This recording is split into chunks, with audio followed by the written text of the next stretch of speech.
අවුරුද්දක් තිස්සේ ප්ලෑන් කරලා අපි ගියා කොත්මලේ.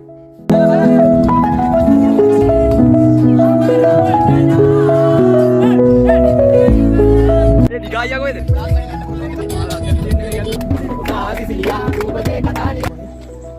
අයියෝ ඒක කපන්න. ආත් වෙන ගලක් කියලා.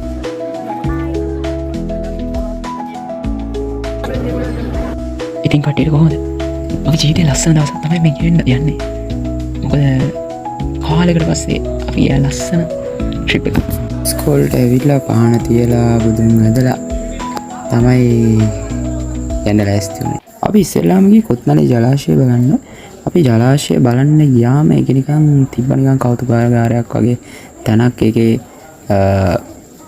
ඒ ජලාශය තියෙන විදිහේ ස්ට්‍රක්චර් එකක් සහ ඒක හැදුණු විදිය ඒ පිළිබඳ විස්තර ගොඩාක් දේවල් ඒ කෞතුකාගාරය වගේ ඒක ඇතුලේ අලවලා පත්තර වලින් එහෙම හොයාගත්ත දේවල් සහ ඒගොල්ලෝ ෆොටෝ ගහපුවා ඒවා ඔක්කොම වගේ අලවලා තිබ්බා ඒ කෞතුකාගාරය වගේ තැන.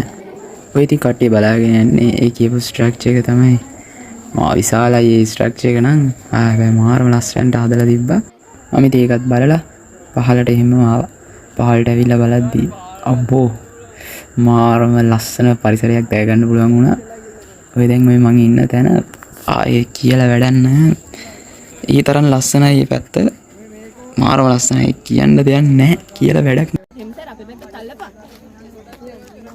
අපි ඊළඟට ගියේ කොත්මලේ මහවැලි මහා සෑය බලන්න. අපි ඒ දියෝද නිදිකුම්බක් දැක්කා.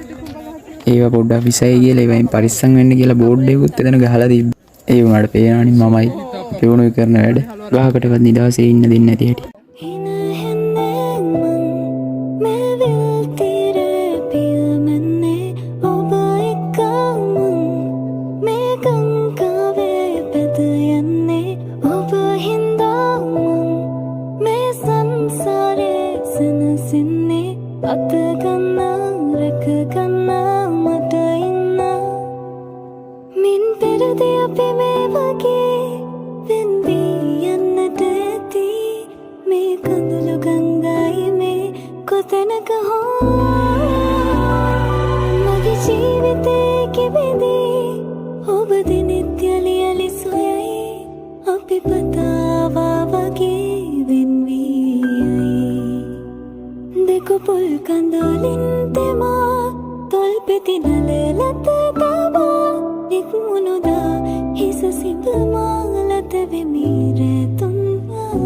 ඒ පන්සලේදී ධාතුන් වහන්සේ නමක් තැන්පත් කරලා තිබ්බා.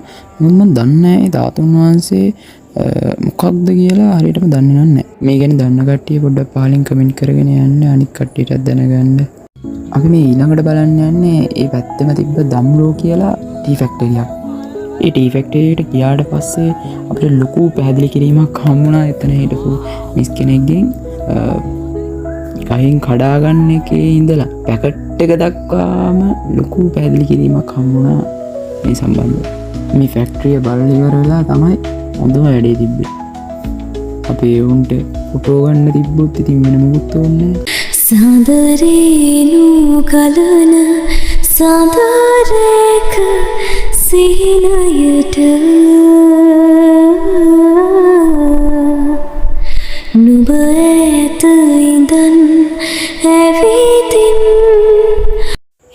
ඔන්න ඉතින් හැම කතාවකම වගේ අපි මේ කතාවෙත් අවසානට ලං වුණා. ගොඩක් ලස්සන සුන්දර මතක ගොඩාක් හිතේ හිර කරගෙන මේ කතාව අපිට අවසන් කරන්න වෙනවා. මේක තමයි ජීවිතය කියන්නේ. මේ මහ පොළොව උඩ හමුවීම වෙන්නීම කියන දේ අපි අනිවාර්යෙන්ම දරාගත යුතුයි. එහෙනම් මේ කතාවටත් සම දෙන්න. ගිහින් එන්න. මම හැමසර කොතැනක හෝ